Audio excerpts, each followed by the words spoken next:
नमस्कार, ग्लोबल न्यूजमा स्वागत छ। म नारायण तिमल सेना। नमस्कार, म प्रनिशा लक्ष्मी। सुरुमा हेडलाइन्स।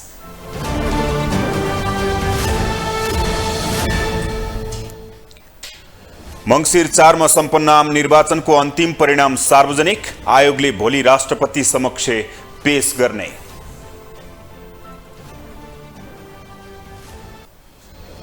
सरकारको नेतृत्व लिन संसदको ठूलो दल कांग्रेसमा रस्साकस्सी, संसदीय दलको नेतामा देउबा र थापा भिड्ने निश्चित। नयाँ सरकार गठनका लागि एमाले र माओवादी मिल्नुपर्नेमा नेताको जोड, शीर्ष पंक्ति तालमेलमा भने उदासीन। पुनः मतगणना माग गर्दै धनुषा 4 का कांग्रेस उम्मेद्वार यादव अदालतको शरणमा, रवि लामिछाने विरुद्ध पनि रिट।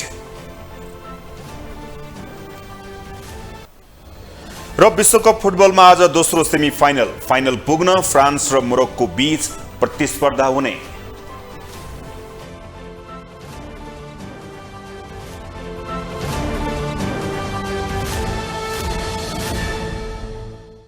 निर्वाचन आयोगले मंगिर 4 गते सम्पन्न आम चुनावको सम्पूर्ण परिणाम सार्वजनिक गरेको छ। अन्तिम परिणाम आयोगले भोलि राष्ट्रपति विद्यादेवी भण्डारीलाई बुझाउनेछ। चुनावको सम्पूर्ण परिणाम प्राप्त भएपछि राष्ट्रपतिले नयाँ सरकार गठनका लागि आह्वान गर्ने संवैधानिक व्यवस्था छ। मंगिर 4 गते सम्पन्न भएको आम चुनावको सम्पूर्ण परिणाम सार्वजनिक भएको छ। निर्वाचन आयोगले प्रत्यक्ष र समानुपातिक तर्फको सबै परिणाम सार्वजनिक गर्दै बिहीबार राष्ट्रपतिलाई चुनावको मत परिणाम सहितको प्रतिवेदन बुझाउने जानकारी दिएको हो। आयोगले समानुपातिक तर्फ दलहरूले चयन गरी पठाएका नाम क्लस्टर मिले वा नमिलेको छानबिन गरी निर्वाचित भएको घोषणा गरेपछि चुनावको अन्तिम परिणाम सार्वजनिक भएको हो। आयोगले पुस 2 गते प्रदेशसभा निर्वाचन परिणाम सहितको प्रतिवेदन सातै प्रदेश प्रमुखहरूलाई पनि बुझाउने जानकारी दिएको छ। आगामी पौष 2 गते प्रदेशसभा सदस्य निर्वाचन 2079 को परिणाम सहितको प्रतिवेदन सातै प्रदेशको राजधानीमा प्रदेशका मान्य प्रदेश प्रमुखज्यूहरू समक्ष आयोगका पदाधिकारीहरूबाट प्रतिवेदन प्रस्तुत गरिने कार्यक्रम रहेको छ। त्यसबाहेक निर्वाचित सदस्यहरूले नामावली नेपाल राजपत्रमा पनि प्रकाशित गरिने पनि आयोगले जानकारी दिएको छ। आयोगका अनुसार प्रतिनिधि सभातर्फ 275 र प्रदेश सभातर्फ 550 गरी कुल 825 जना निर्वाचित भएका छन्। प्रतिनिधि सभामा 184 जना पुरूष र 91 जना महिला, प्रदेश सभातर्फ र 350 पुरूष र 200 महिला निर्वाचित भएका छन्। प्रतिनिधि सभा चुनावका लागि 86 दल दर्ता भएका थिए भने प्रत्यक्ष चुनावका लागि 61 दल र समानुपातिका लागि 47 दलले भाग लिएका थिए।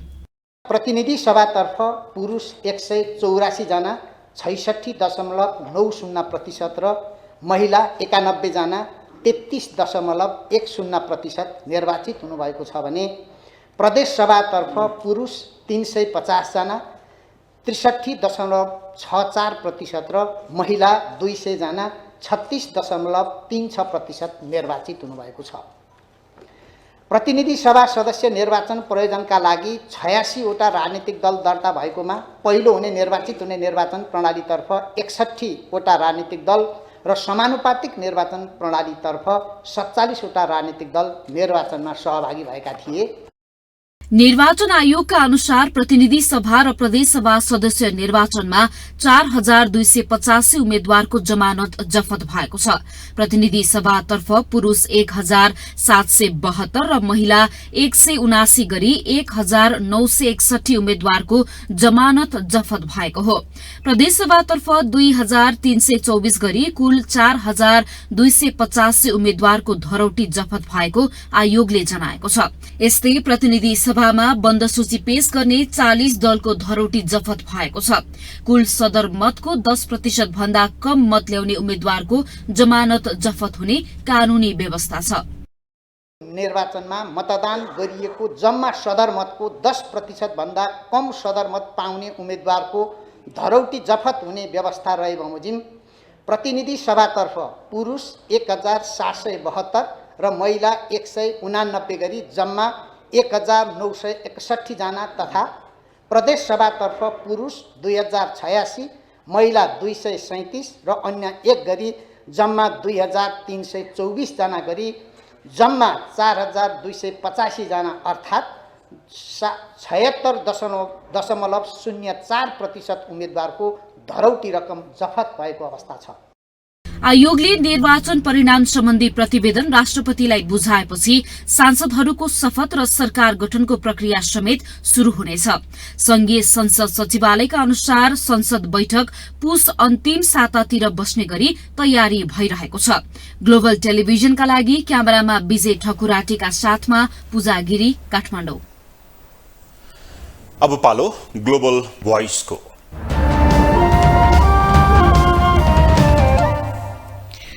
मंसिर 4 गते सम्पन्न आम निर्वाचनको अन्तिम परिणाम सार्वजनिक भएको छ।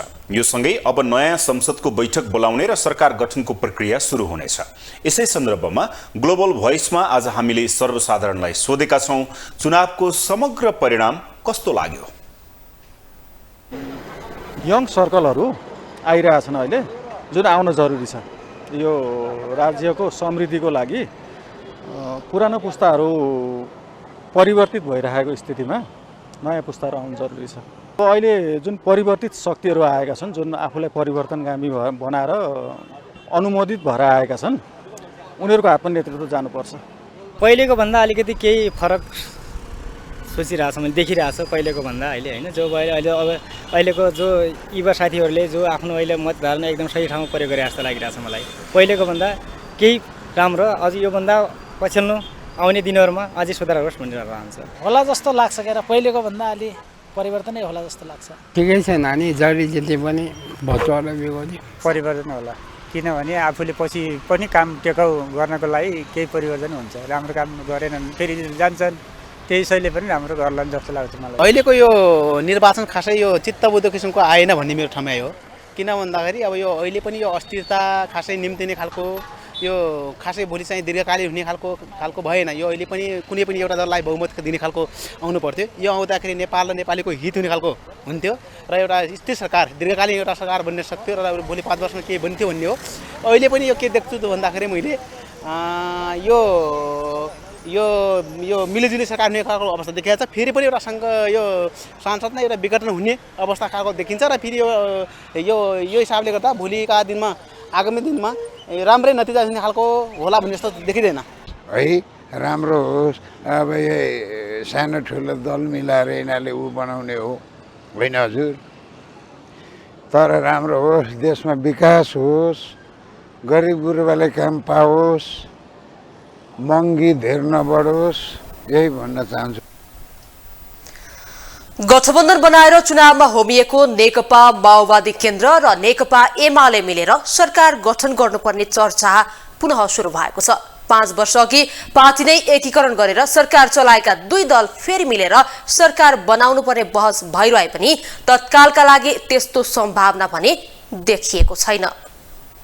चुनावको अन्तिम परिणाम सार्वजनिक भएकै दिन माओवादी केन्द्रका महासचिव देव गुरुङले एमाले अध्यक्ष केपी शर्मा ओलीसँग भेटवार्ता गरेका छन्। बधाई साटासाट गर्न अध्यक्ष ओली निवास पुगेका गुरुङले राजनैतिक भेटवार्ता नभएको स्पष्टोक्ति दिएका छन्। तर गुरुङको भेटवार्ता यस्तो बेलामा भएको छ कि एमाले र माओवादी मिलेर सरकार गठन गर्नुपर्ने विषयमा दुवै दलभित्र आवाज उठिरहेको छ। जनमतले वामपन्थीहरूका बीचमा एकीकरण नै गरेर सरकार सञ्चालन गर्ने म्यान्डेट दिएका रूपमा समेत दुवै पार्टीका नेताहरूले आवाज उठाउन थालेका बेला महासचिव गुरुङले अध्यक्ष ओलीसँग भेटवार्ता गरेका हुन्। यसअघि एमाले अध्यक्ष केपी शर्मा ओलीले माओवादी केन्द्रका अध्यक्ष प्रचण्डलाई टेलिफोन गरेर मिलेर जान प्रस्ताव समेत गरेका थिए। सरकार निर्माणका लागि रस्साकस्सी सुरु हुने क्रममै रहेका बेला महासचिव गुरुङको भेटवार्तालाई अर्थपूर्ण रूपमा हेरिएको छ। त्यसो त महासचिव गुरुङ एमाले सुध्रिएर आए मिलेर जान सक्ने मत राख्ने नेतामा समेत पर्छन्। यदि संविधानको चाहिँ तपाईँ रक्षा गर्नुपर्छ, यही ठिक हो भनेर मान्ने हो भने चाहिँ यो विघटन गर्नलाई चलाइएका हरकतहरू बेठिक थियो भनेर समीक्षा गर्नुपर्छ हैन। यदि विघटन गर्नलाई चाहिँ चलाइएका कदमहरू ठिक थियो भनेर मान्ने हो भने यो संविधानको चाहिँ रक्षा गर्ने कुरा बेठिक थियो भन्ने कुरा आउँछ। यो दुई विपरीत, पूर्व र पश्चिम फर्केका दुई विपरीत कुराहरू साथै त जान सक्दैन त। त्यसैले द्वैत खालको जो चरित्र प्रकट भइरहेको छ, यो पोजिसन उहाँहरूले क्लियर गर्नुपर्छ भन्ने लाग्छ हैन। यो पोजिसन क्लियर गरेको अवस्थामा सहकार्यका बाटाहरू खुल्न सक्छ। यता एमाले भित्रै पनि माओवादी केन्द्रसँग मिलेर सरकार गठन गर्नुपर्ने मत बलियो देखिन थालेको छ। जनमतले वामपन्थी शक्तिहरूका बीचमा मिलेर जानुपर्ने देखाएको भन्दै सरकार निर्माण पनि एमालेको नेतृत्वमा माओवादी केन्द्र सहितका दलहरू मिलेर गठन गर्नुपर्ने विषयमा एमाले भित्रै बलियो मत देखिन थालेको छ। फेरि पनि नेपालको विकासको लागि, समृद्धिको लागि, हैन, स्थिर सरकारको लागि, सुशासनको लागि फेरि पनि कम्युनिस्ट आन्दोलनको एकता आवश्यक छ। तिमीहरू एकताबद्ध भएर अगाडि बढ्ने बाटोमा हिँड। त्यसको नेता चाहिँ एमाले हो। त्यो नेतृत्वको भूमिका तिमीहरूले पुरा गर भन्ने सन्देश पनि मैले बुझ्छु। एमाले र माओवादी मिल्दा मात्रै सरकार गठनका लागि बहुमत पुग्ने अवस्था भने देखिएको छैन। चुनावका बेला कांग्रेस सहितको सरकार गठन हुने आश्वासन बाँडेका कारण आगामी सरकार समेत गठबन्धनकै हुनुपर्ने पक्षमा समेत बलियो मत छ। नेकपा माओवादी केन्द्र र नेकपा एकीकृत समाजवादीले समेत कांग्रेससँग मिलेर सरकार गठन गर्ने औपचारिक निर्णय नै गरिसकेको अवस्थामा तत्कालै वामपन्थी सरकार बन्ने सम्भावना भने देखिएको छैन। ग्लोबल टेलिभिजनका लागि क्यामेरामा राजु थापाका साथमा अमृत राज काफ्ले, काठमाडौँ। धनुषा 4 का नेपाली कांग्रेसका उम्मेद्वार महेन्द्र यादवले पुनः मतगणनाको माग गर्दै सर्वोच्च अदालतमा रिट हाल्नु भएको छ। निर्वाचन आयोगले सार्वजनिक गरेको मत परिणाममा असहमति जनाउँदै यादवले बुधबार सर्वोच्च अदालतमा रिट हाल्नु भएको हो। रिटमा निर्वाचन आयोग, मुख्य निर्वाचन अधिकृतको कार्यालय धनुषा, जिल्ला निर्वाचन कार्यालय धनुषा, प्रमुख जिल्ला अधिकारी र एमाले उम्मेद्वार महासेठलाई विपक्षी बनाइएको छ। उहाँले दोहोर्याएर मतगणना गर्न माग गर्नु भएको छ। यो रिट सर्वोच्च अदालतको संवैधानिक इजलासमा दर्ता भएको छ। यो क्षेत्रमा नेकपा एमालेका उम्मेद्वार रघुवीर महासेठले यादवलाई पराजित गर्नु भएको थियो।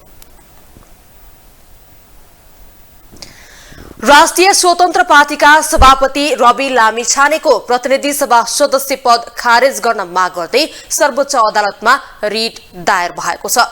सिन्धुलीका युवराज शपथले संवैधानिक इजलासमा दायर गरेको रिटमा रवि लामिछानेको सांसद पद र राष्ट्रिय स्वतन्त्र पार्टीको सभापति पद खारेज गर्न माग गरिएको छ। रिटमा रवि लामिछाने, राष्ट्रिय स्वतन्त्र पार्टी, निर्वाचन आयोग, संघीय संसद र जिल्ला प्रशासन कार्यालय काठमाडौँलाई विपक्षी बनाइएको छ। चितवन क्षेत्र नम्बर 2 मा प्रतिनिधि सभा सदस्य निर्वाचित लामिछानेले आफू खुशी अमेरिकाको नागरिकता प्राप्त गरेपछि नेपाली नागरिकता कायम नरहेको अवस्थामा पदाधिकारी रही दल दर्ता गरेको, उम्मेदवारी दिएको र निर्वाचित समेत भएको भन्दै रिटमा निर्वाचन आयोगले संविधान र ऐनको गम्भीर उल्लङ्घन गरेको दावी गरिएको छ।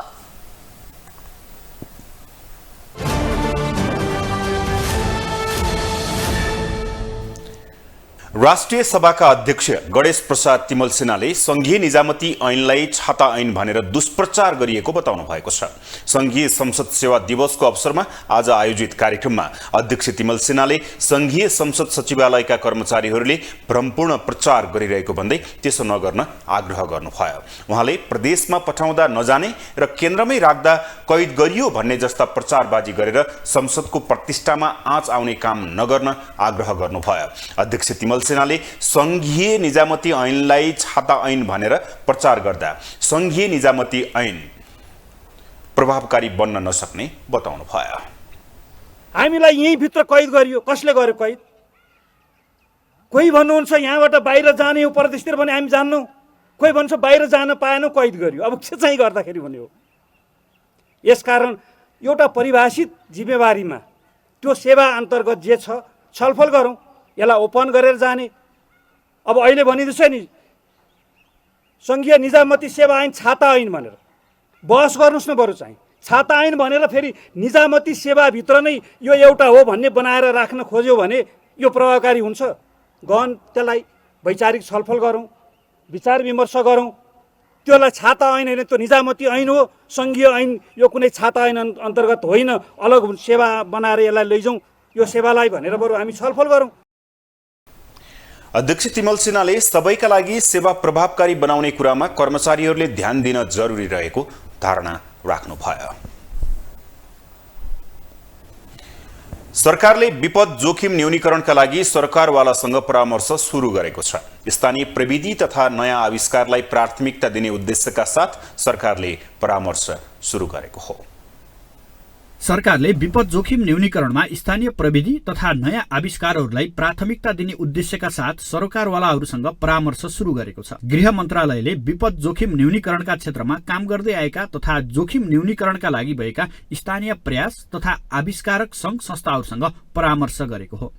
छलफलपछि मन्त्रालयले विपद जोखिम न्यूनीकरणका लागि गरिने सरकारी प्रयासहरूलाई प्रभावकारी बनाउनका लागि उपयोगी हुन सक्ने स्थानीय प्रविधि तथा आविष्कारहरूलाई सरकारी कार्ययोजनामा राख्ने बताएको छ। कार्यक्रममा गृह सचिव विनोद प्रकाश सिंहले स्थानीय स्तरमा भए गरेका विपद जोखिम न्यूनीकरणका सफल अभ्यासहरूलाई सरकारले प्राथमिकता दिने बताएका छन्। विपद जोखिम न्यूनीकरणका क्षेत्रमा नेपालमा सचेतना फैलाउने काम पर्याप्त भए पनि विपद मैत्री विकास निर्माण सम्बन्धी नीति नियमहरू बन्न सकेको उनको भनाइ छ। सडक विस्तार, ढुङ्गा, गिटी, बालुवाको व्यवसायमा रहेको विद्यमान मापदण्डहरू कार्यान्वयनमा 3 तहकै सरकार असफल भएको उनको स्वीकारोक्ति छ। अहिले यदि यसै परिवेशमा हेर्ने पनि यो अहिले विशेष त यसको उदाहरण एउटा हुन सक्छ। त्यो सडक पूर्वाधार मैले भने ढुङ्गा गिटी बालुवाको एउटा व्यवसाय हो। अब यो अहिलेको हामीले मापदण्डहरू बनाएका छौँ, विभिन्न त्यसको पोलिसीहरू बनाएका छौँ, स्ट्यान्डर्डहरू बनाएका छौँ, तर त्यसलाई कार्यान्वयन गर्न वास्तवमा सकिएको देखिँदैन र यसको एउटा मात्र पक्ष छ जस्तो लाग्दैन मलाई। कार्यक्रममा एडीपीसीका नेपाल प्रतिनिधि मानबहादुर थापाले स्थानीय तहमा विपद जोखिम न्यूनीकरणका लागि भए गरेका प्रयासहरू अत्यन्तै प्रभावकारी देखिएकाले यस्ता प्रयासहरूलाई सरकारले संरक्षण र सम्वर्धन गर्दै अन्यत्र पनि प्रयोग बढाउँदै लैजानुपर्ने बताएका छन्। नेपालमा विपदको क्षेत्रमा केही नयाँ आविष्कारहरू, नयाँ खोजहरू, नयाँ अन्वेषणको कामहरू भइरहेको छ। तर त्यो कति हाम्रो लागि उपयुक्त छ अथवा अझै त्यसमा कति सुधार गर्नुपर्छ भन्ने कुराको अहिलेसम्म हामीले यसरी बसेर छलफल गर्ने मौका मिलेको थिएन। त्यसकारण आजको कार्यक्रमको पहिलो सत्र हामी करिब 2 घण्टा, 2.5 घण्टा त्यही विषयमा अहिलेसम्म भएका प्रयासहरू सुन्ने, त्यसपछि चाहिँ त्यो प्रयासहरूलाई चाहिँ अझै कसरी हाम्रो आवश्यकता अनुसार ढाल्न सकिन्छ त्यसमा छलफल गर्ने। सोही कार्यक्रममा बोल्दै गृह मन्त्रालयका विपद व्यवस्थापन प्रमुख एवं सहसचिव प्रदीप कोइरालाले विपद व्यवस्थापनमा सरकार एक्लैले केही गर्न नसक्ने भएकाले सबै सरकारवालाहरूको सहयोग आवश्यक पर्ने बताएका छन्। हामीले विपद व्यवस्थापनको जति पनि काम गर्छौँ त्यो अरू काम गर्दाखेरि चाहिँ सरकारी संयन्त्र मात्रै बसेर हामीले गरिरहेका हुन्छौँ भने जहाँ विपद व्यवस्थापन भन्ने कुरा गर्छौँ त्यसमा हामी सबैलाई भेला गरेर सबैको सहयोगमा गर्छौँ, किनभने विपदको बेलामा सबैले सहयोग गर्नुपर्छ। त्यसकारणले हामी यो ठुलो भेलामा सबैलाई हामी सहभागी गराउँछौँ। त्यस्तै गृह मन्त्रालयका उपसचिव तुलसी प्रसाद दाहालले विपदबाट हुन सक्ने क्षतिको न्यूनीकरण, पूर्व तयारी, रोकथाम तथा नियन्त्रणका लागि सरकारले गर्ने क्रियाकलापहरूमा गैर सरकारी संस्थाहरूबाट भएका विपद जोखिम न्यूनीकरण सम्बन्धी आविष्कारहरूले ठूलो सहयोग पुर्याउने विश्वास व्यक्त गरेका छन्। विपदबाट हुन सक्ने क्षतिको पूर्व तयारी गर्न, त्यसको चाहिँ जोखिम न्यूनीकरण गर्न, यसको रोकथाम, यसको नियन्त्रण र यसको अल्पीकरणमा समेत यसले चाहिँ ठूलो महत्त्व राख्दछ। त्यसले गर्दाखेरि यी सबै संस्थाहरू यो विपद जोखिम न्यूनीकरणको कार्य भनेको कुनै सरकारको एउटा कुनै निकायको एकल प्रयास अथवा त्यसबाट हुने क्रिया कार्य होइन। गृह मन्त्रालयले यसको नेतृत्व र यसको समन्वय गर्छ। विपद जोखिम न्यूनीकरणको क्षेत्रमा गैर सरकारी क्षेत्रबाट भएका प्रयास र आविष्कारहरूलाई संरक्षण र सम्वर्धन गर्ने उद्देश्यका साथ मन्त्रालयले सरकारवालाहरूसँग छलफल गरेको बताएको छ। अब इकोनोमिक न्यूज।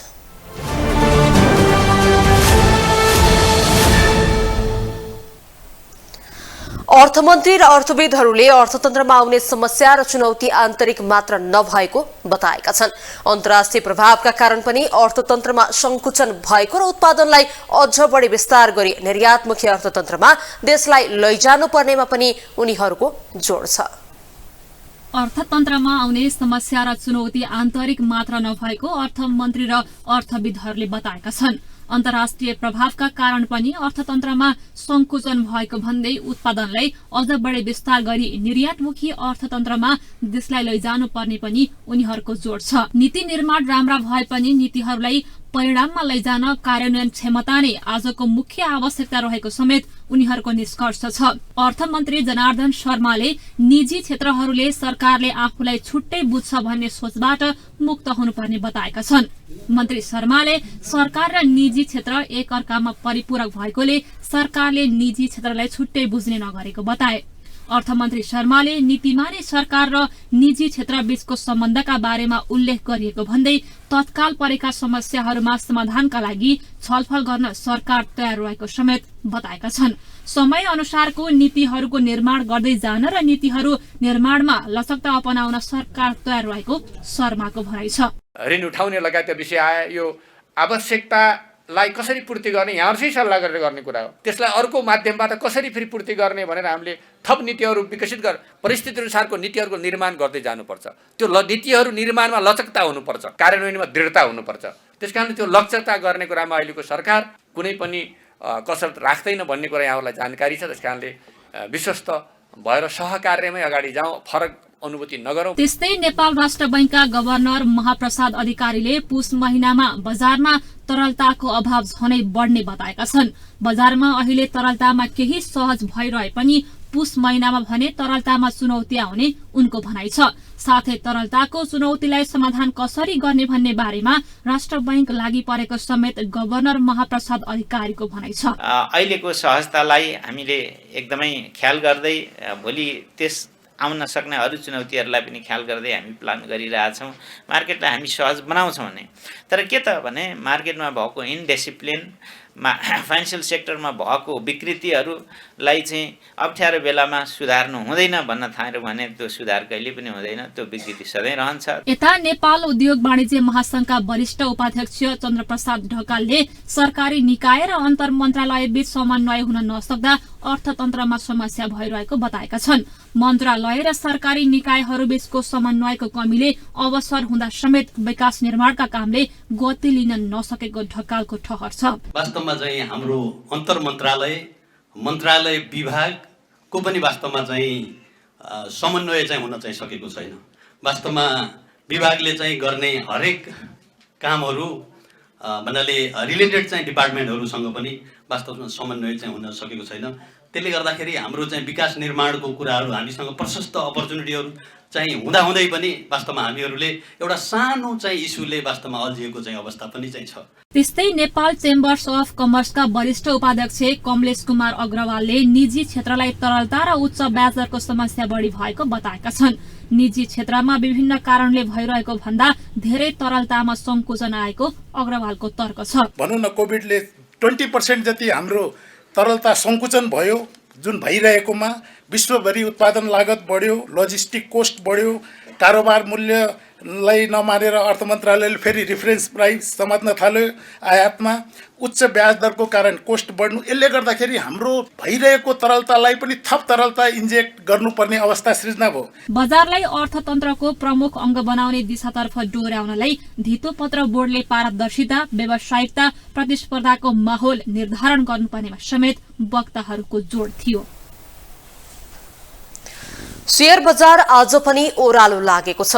शेयर कारोबार मापक नेप्से परिसूचक 2.62 अंकले ओह्रालो लागेर 1897.08 बिन्दुमा आएर रोकिएको हो। यस्तै ठूला कम्पनीको शेयर कारोबार मापन गर्ने सेन्सिटिभ परिसूचक 1.12 अंकले घटेर 370.17 मा पुगेको छ। नेपाल स्टक एक्सचेन्जका अनुसार नेप्सेमा कुल 206 कम्पनीको कारोबार हुँदा 81 कम्पनीमा वृद्धि भएको र 108 कम्पनीमा ओह्रालो लागेसँगै 17 कम्पनी स्थिर छ। कुल 246 कम्पनीको कारोबारमा 20,87,876 किता शेयर खरिद बिक्री हुँदा 72 करोड 78 लाख रुपैयाँ भन्दा बढीको शेयर कारोबार भएको छ।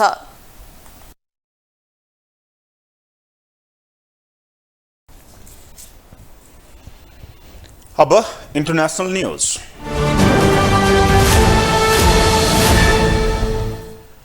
विश्वको महाशक्ति राष्ट्र अमेरिका र शक्ति राष्ट्र बन्न प्रयासरत चीनले अफ्रिका महादेशमा आफ्नो प्रभुत्व जमाउने प्रतिस्पर्धा सुरु गरेका छन्।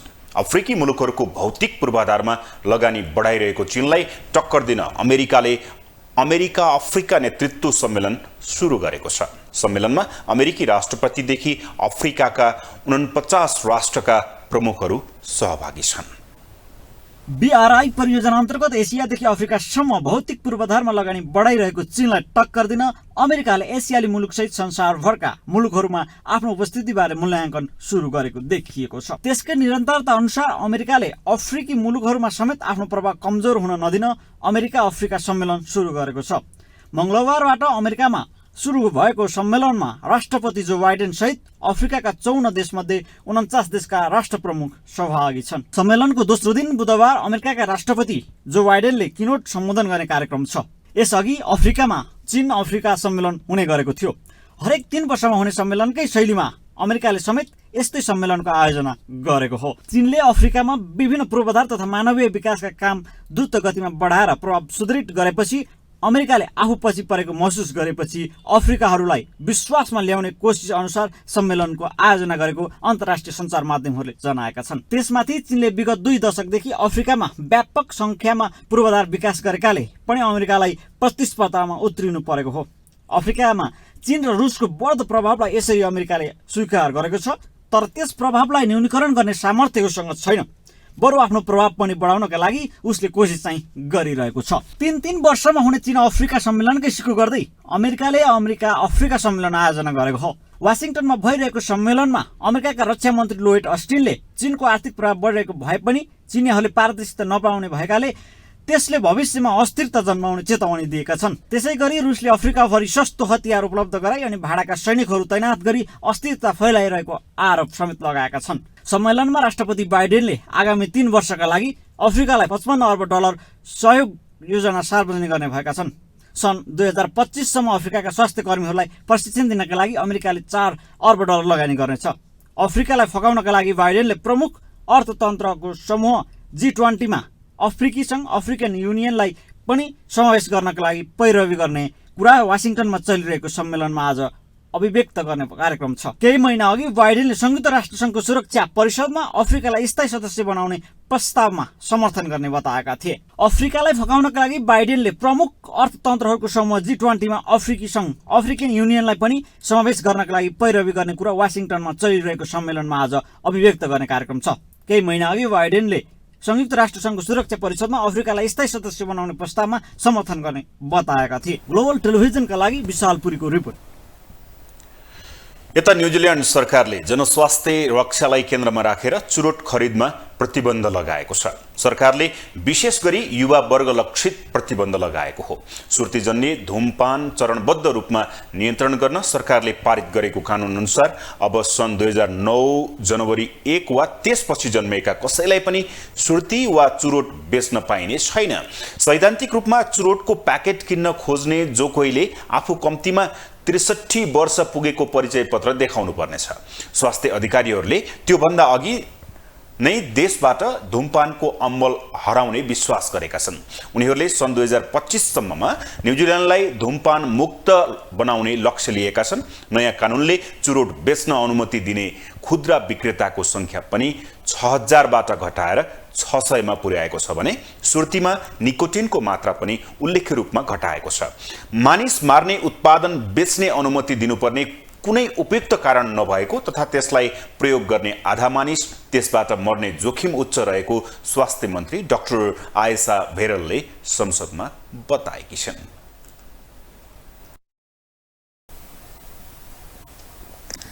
अब स्पोर्ट्स न्यूज।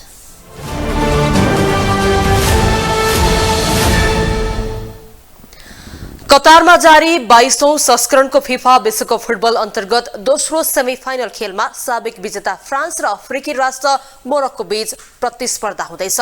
यी दुई बीचको विजेताले फाइनलमा लियोनल मेस्सीको कप्तानीमा रहेको अर्जेन्टिनासँग प्रतिस्पर्धा गर्नेछ। कतारमा जारी विश्व फुटबलको महाकुम्भ मेला कतार विश्वकप 2022 अन्तर्गतको दोस्रो सेमिफाइनल खेलमा बुधबार राति साबिक विजेता फ्रान्सले अफ्रिकी राष्ट्र मोरक्कोसँग प्रतिस्पर्धा गर्दैछ। खेल अल्बायद रंगशालामा नेपाली समयअनुसार राति 12:45 सुरु हुनेछ। पहिलो सेमिफाइनलमा अर्जेन्टिनाले क्रोएसियालाई 3 गोलले पराजित गर्दै फाइनलमा स्थान बनाइसकेको छ। फ्रान्स र मोरक्कोको विजेतालाई अर्जेन्टिनासँग फाइनलमा प्रतिस्पर्धा गर्नेछ। क्वार्टर फाइनलमा फ्रान्सले इङ्ग्ल्यान्ड तथा मोरक्कोले पोर्चुगललाई हराउँदै सेमिफाइनलमा स्थान बनाएका हुन्। साबिक विजेता फ्रान्सले यो सँगै 7औं पटक विश्वकप सेमिफाइनल खेल्नेछ।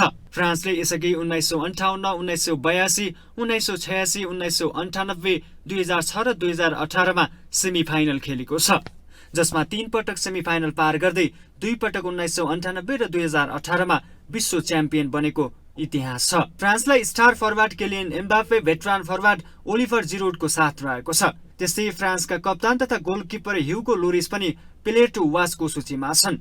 ओलिभर जिरोडले मोरोक्को विरुद्ध गोल गर्न सके उनी एकै विश्वकपमा 5 गोल गर्ने इतिहासकै सबैभन्दा पाका खेलाडी बन्नेछन्। फ्रान्सले प्री क्वार्टर फाइनलमा पोल्यान्ड तथा क्वार्टर फाइनलमा बलियो टोली इङ्ल्यान्डमाथि जित निकाल्दै सेमिफाइनल यात्रा तय गरेको हो। अनुभवी र युवा खेलाडीले भरिएको फ्रान्स जित निकाल्दै लियोनल मेस्सीको कप्तानीमा रहेको अर्जेन्टिनासँगको भेट पक्का गर्ने लक्ष्यमा हुनेछ। यता मोरोक्को विश्व विजेता फ्रान्सलाई स्तब्ध पार्दै इतिहासमा पहिलो पटक फाइनल पुग्ने दाउमा हुनेछ। अफ्रिकी राष्ट्र मोरोक्कोले यस विश्वकपमा थुप्रै इतिहास बनाइसकेको छ। मोरोक्को विश्वकपको इतिहासमा पहिलो पटक सेमिफाइनलमा पुग्ने पहिलो टोली हो। जारी विश्वकपमा कुनै पनि टोलीले मोरोक्को विरुद्ध गोल गर्न सकेका छैनन्। मोरोक्कोले यस विश्वकपमा 5 गोल गर्दा 1 गोल खाएको छ। त्यो 1 गोल पनि क्यानाडासँग आत्मघाती गोल रहेको छ। मोरोक्को सेमिफाइनलसम्म अपराजित रहेको छ। मोरोक्कोले समूह चरणमा क्रोएसियासँग गोल रहित बराबरी र बेल्जियम र क्यानाडालाई हराउँदै समूह विजेता बनेको थियो। प्री क्वार्टर फाइनलमा स्पेनलाई पेनाल्टी सुटआउट तथा क्वार्टर फाइनलमा पोर्चुगललाई पराजित गरेर मोरोक्कोले अन्तिम 4 को यात्रा तय गर्न सफल भएको हो। मोरोक्को आफ्नो विश्वकपको अपराजित दौडलाई कायम राख्दै फाइनलमा स्थान बनाउने लक्ष्यमा हुनेछ। मोरोक्कोले 6 खेलमा अपराजित रहेर अफ्रिकी राष्ट्रका लागि कीर्तिमान समेत कायम गरेको छ। फ्रान्स र मोरोक्को बीचको हेड टु हेडमा फ्रान्स अगाडि देखिएको छ। यी दुई टोली हालसम्म 11 पटक आमने सामने भएका छन्, जसमा फ्रान्सले 7 पटक जितेको छ भने 1 खेल मोरोक्कोले जितेको छ। त्यस्तै 3 खेलमा बराबरी भएको छ। त्यस्तै कतार विश्वकप 2022 को गोल्डन बुट दौड पनि रोमाञ्चक बनेको छ। मंगलबार रातिको खेलमा मेस्सीले क्रोएसिया विरुद्ध गोल गरेपछि यस विश्वकपमा आफ्नो गोल संख्या 5 पुर्याएका छन्, जसमा 1 खेल कम खेलेका फ्रान्सका एम्बापेको समेत 5 गोल रहेको छ। त्यस्तै फ्रान्सका ओलिभर जेरार्ड र अर्जेन्टिनाका जुलियन अल्भारेज समान 4-4 गोलका साथ गोल्डन बुटको दोस्रो स्थानमा छन्। यसरी हेर्दा कतार विश्वकपमा विधागत पुरस्कारमा पनि अर्जेन्टिना र फ्रान्स बीच प्रतिस्पर्धा हुने देखिन्छ। ग्लोबल टेलिभिजनका लागि क्यामेरामा राजु थापाका साथमा विनोद विक्रम भण्डारी, काठमाडौँ। ग्लोबल न्यूजको अन्तिम हेडलाइन्स पुनः एकपटक।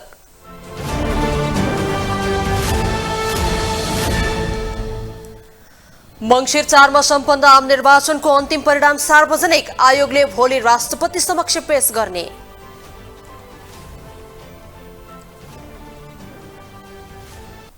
सरकारको नेतृत्व लिन संसदको ठूलो दल कांग्रेसमा रस्साकसी, संसदीय दलको नेतामा देउवा र थापा भिड्ने निश्चित।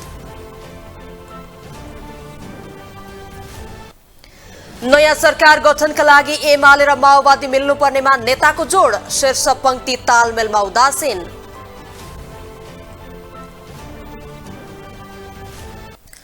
पुनः मतगणना माग गर्दै धनुषा 4 का कांग्रेस उम्मेद्वार यादव अदालतको शरणमा, रवि लामिछाने विरुद्ध पनि रिट। र विश्वकप फुटबलमा आज दोस्रो सेमिफाइनल, फाइनल पुग्न फ्रान्स र मोरोक्को बीच प्रतिस्पर्धा।